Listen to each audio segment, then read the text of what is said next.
Assalamualaikum warahmatullahi wabarakatuh.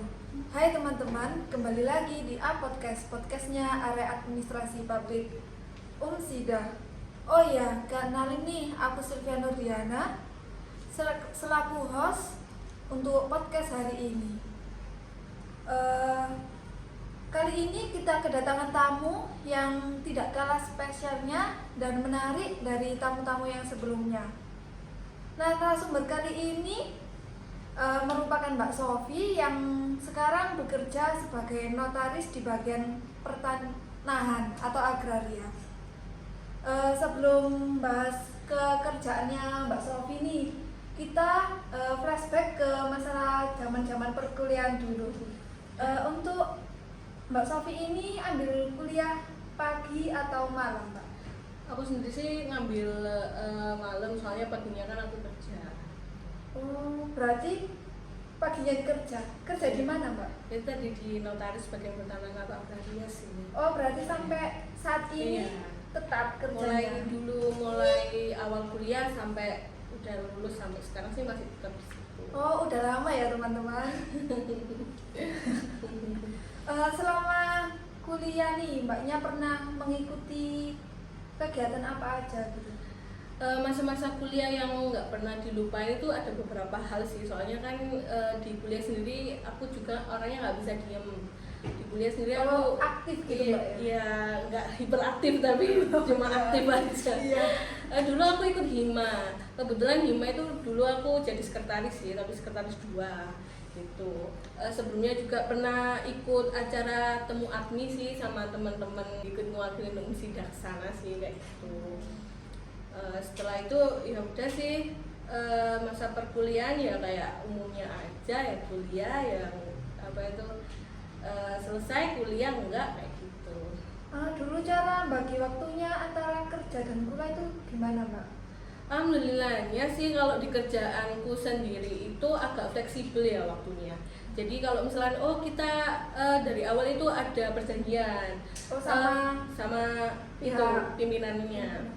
Jadi saya mau ambil kuliah, kalau misalkan nanti ada banyak izinnya berarti mohon dimaklumi kayak gitu. Jadi bagi waktunya ya kalau misalkan ada kebutuhan kuliah yang urgent ya kita izin, kalau enggak ya enggak kayak gitu. Berarti kalau misalkan izinnya itu mendadak itu enggak apa-apa ya, Mbak? Soalnya ada kalau mendadak nggak apa-apa, pokoknya nanti kerjaannya itu bisa by handphone, nanti tinggal nyuruh teman-teman yang di kantor aja gantiin kerjaan kita gitu.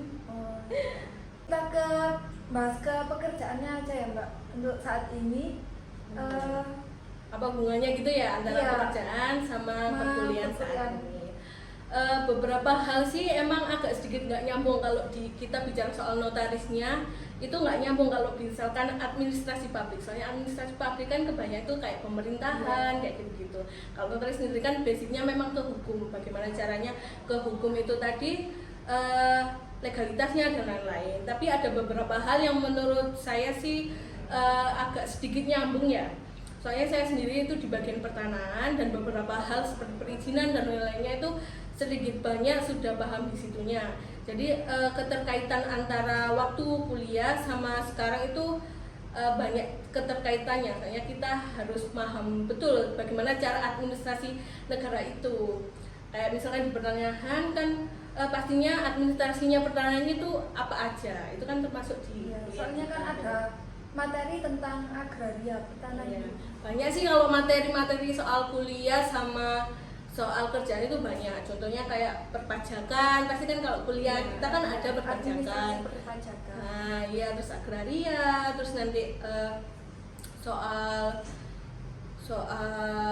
beberapa hal administrasi yang baik itu bagaimana, hukum administrasi publik itu juga ada juga kan, etikanya juga ada. Jadi sedikit banyak keterkaitannya ada. Jadi kalau misalkan mau terjun ke dunia ini yang berhubungan dengan kerjaan itu sih nggak terlalu dari nol banget kayak gitu.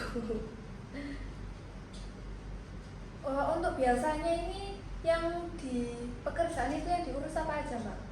Kalau saya sendiri sih lebih ke agrarianya itu banyak ya, soal jual beli dan lain-lain. Kalau Untuk perizinannya juga ada juga gitu. Oh, ngurus surat perizinan tanah gitu. Iya, ya izin tanah, izin CVPT kayak gitu kan ada. Oh, Jadi iya. hubungannya sama kantor penanaman modal perizinan gitu. Kalau soal agrarianya sih saat ini banyak juga sih yang diurus, tinggal beberapa hal aja yang perlu didalamin. Kalau masalah baru-baru kan lihat aturannya. Jadi kita itu nyesuaiin aturan.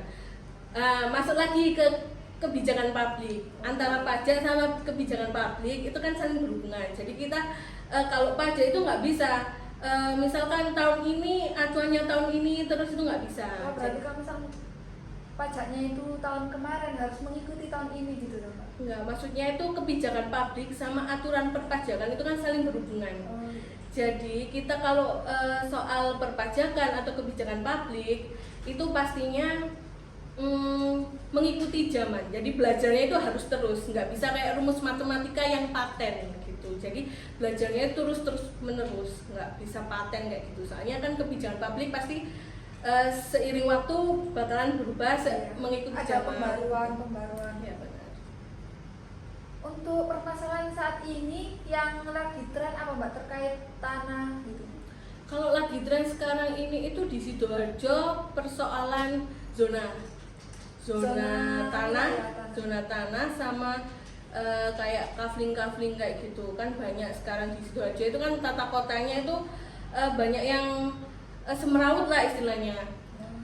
Jadi kayaknya pemerintah sekarang itu lagi ngatur bagaimana caranya tanah-tanah atau lahan-lahan di Sidoarjo ini tata kotanya lebih teratur lagi.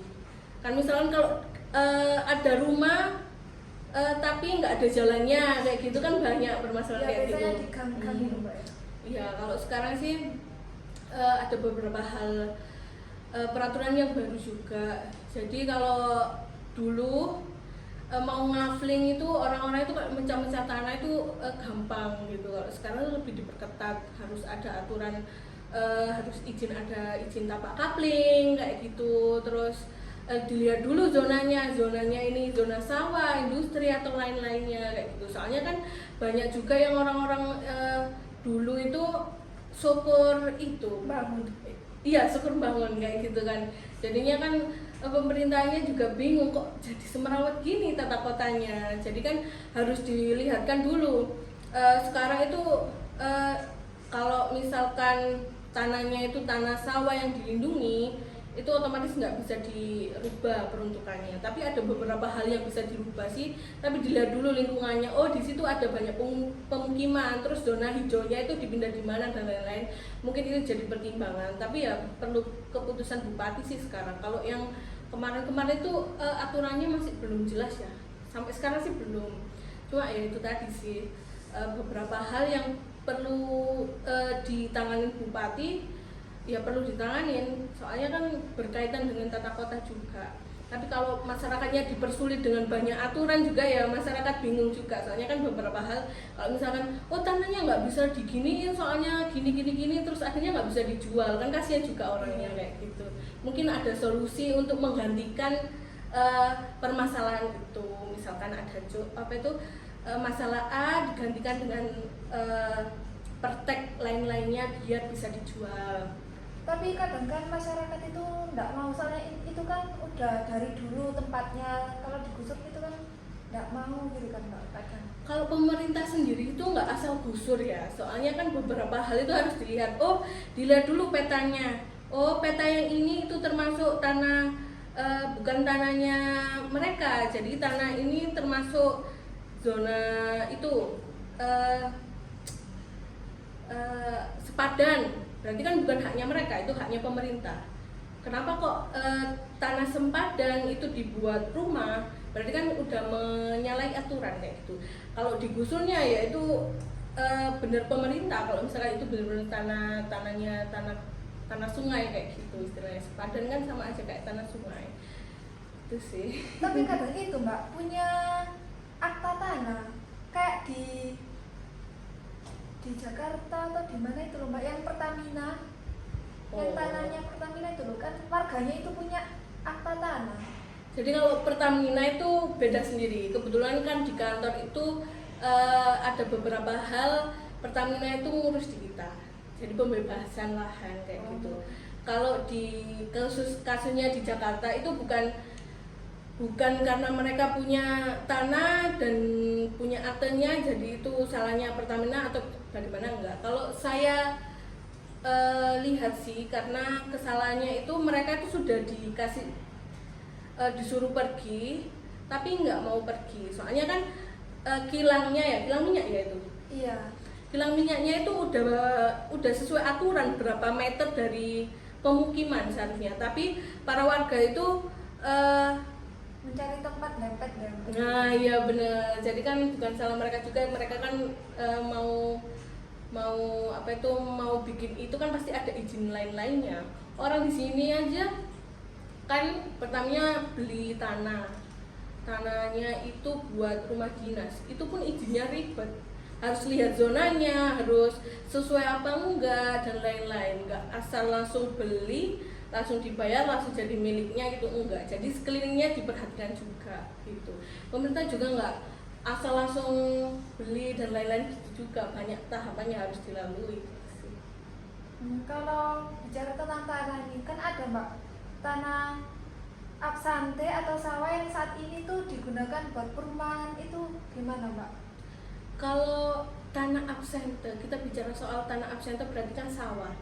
Kan ada aturan di mana tanah absente atau sawah itu orang yang beli itu nggak boleh lebih dari berapa kilometer ya, agak lupa, 30 km atau berapa gitu, pokoknya beda 3 kecamatan. Misalnya nih ada tanah di Prambon yang beli orang Surabaya, itu kena tanah absente. Tanah absente berarti kan tanah sawah itu tadi nggak boleh dibeli, boleh dibeli asalkan orang yang di Surabaya itu KTP-nya pindah di situ dan peruntukannya tetap. Soalnya kenapa? Soalnya di pemerintah sendiri mempertahankan pertanian. Dulu kan Indonesia negara-negara pertanian.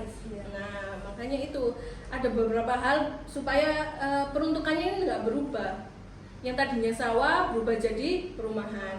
Kalau di kota-kota mungkin bisa sekarang, makanya kan banyak kota-kota sini itu yang udah berubah dari tanah sawah ke perumahan. Tapi itu tahapannya yang nggak mudah. Dilihat dulu, oh zonanya ini ikut provinsi atau zonanya ikut desa atau ikut kabupaten. Dilihat dulu, oh sawah ini sawah nggak apa-apa kok, bisa, soalnya sawah ini sekarang zonanya zona pemukiman atau bisa dikeringkan kayak gitu, jadi bisa di-kafling untuk perumahan gitu sih.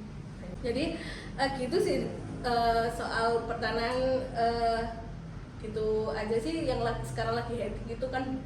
Sekarang kerja-kerjanya itu developer. Oh iya Mbak, kalau soal tanah yang bangunannya di atas sungai itu gimana Mbak?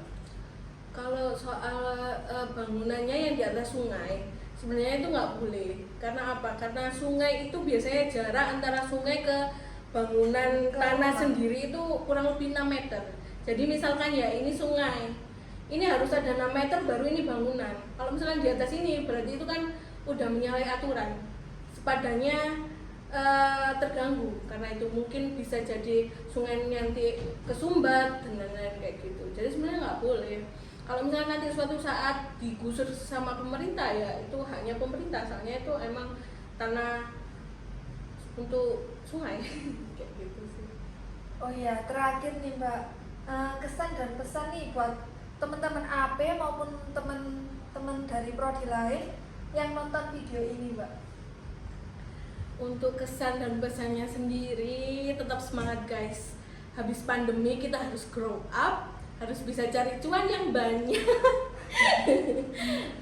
Yang penting sih itu tetap semangat, karena cobaan hidup orang masing-masing kan ya guys. Say less do more, jangan banyak omong, wes lakukan aja. Oh ya, sampai di sini dulu podcast untuk hari ini.